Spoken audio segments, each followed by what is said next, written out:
बिस्मिल्लाहिर्रहमानिर्रहीम अस्सलाम वालेकुम नाज़रीन, मैं हूँ आपका होस्ट खालिद बिलाल सन फेसबुक ते यूट्यूब चैनल जदीद सोलर सिस्टम। उम्मीद करना कि सारे दोस्त खैरियत नाल सन ते सोलर के हवाले नाल अपडेट, क्योंकि सोलर के रेटां दे विच आहिस्ता आहिस्ता कमी आंदी पई है। तो कुछ दोस्त सारे पुछदे पैन कि रेटां के हवाले नाल मजीद कोई अप थियण दे इम्कान, फिलहाल अप थियण दा कोई इम्कान कोई नहीं। तो क्योंकि इस टाइम मौसम ख़राब थी चुके हैं, बारिश ने मौसम इन पे सोलर का बिल्कुल इस टाइम मंदा है पिया। मजीद भी पोजीशन जी लगती आने वाले दिन भी डाउन वाली लगती है, अप वाली फिलहाल कोई नहीं लगती पई। तो मजीद भी इंशाल्लाह कोई अप वाली पोजीशन हो सी भी सही तो वह भी ज़रूर शेयर करे सूँ। तो फिलहाल कोई अप दे चांस कोई नहीं। तो कुछ जोड़े रेट डाउन थे वो थोड़े शेयर करें। सब तो पहले लॉन्जी हैमो 6 और 5 इस टाइम जी पोजीशन है पे 555 और 60 वाला माल आंदा पे।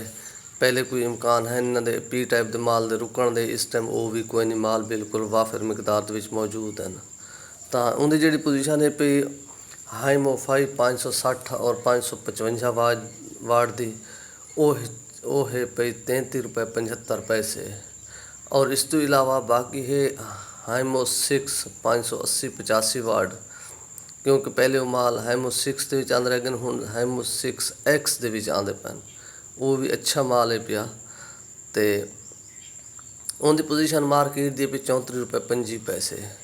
और इस तो इलावा बाकी है लॉन्जी हैमो 7 जोड़ा अजकल नवा माल है 20 लाइन वाला लॉन्जी हैमो 7 का। तो उनकी इस टाइम पोजीशन जी मार्केट दी पे 35 रुपये पर वाट।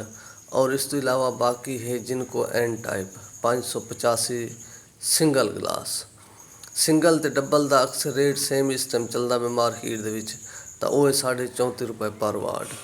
और इस तो इलावा बाकी है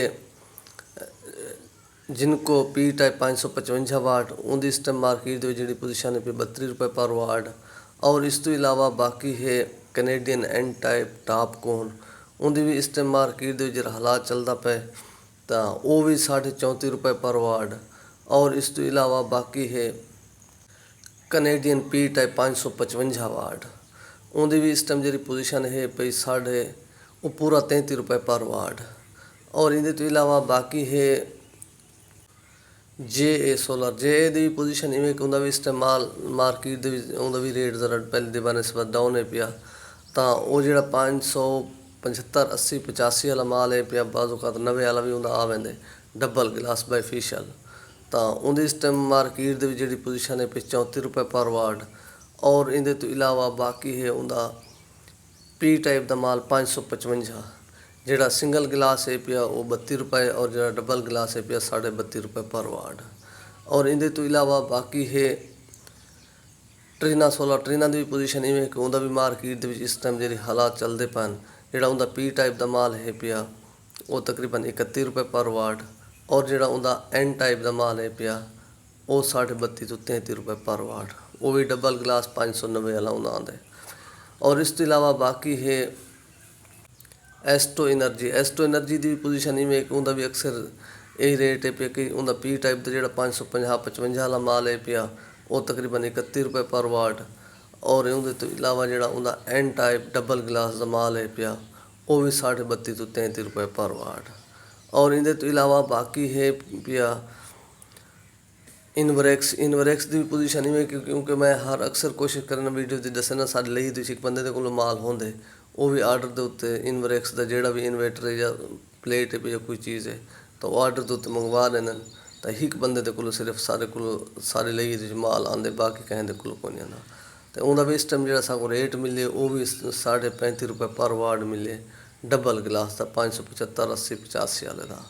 और उनका जो पी टाइप का माल है पिया वो है तकरीबन 34 रुपये पर वाट 550 वाला।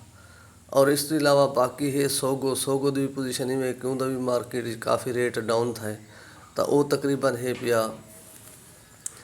32 के लगभग। और इनके तो इलावा बाकी एक नवी कंपनी है ओसाका सोलर, तो उनका इस टाइम रेट सब तो घट दसेंदे पैन है ग्रेड का पैनल। मैं हाले उनकी मजीद तहकीक कोई नहीं की थी, मार्केट आ गए कन्फर्म है। तो वो तकरीबन 30 रुपये पर वाट है पी टाइप का। और इनके तो इलावा बाकी भी बेपनाह माल इन पे मार्केट जो नवे आए।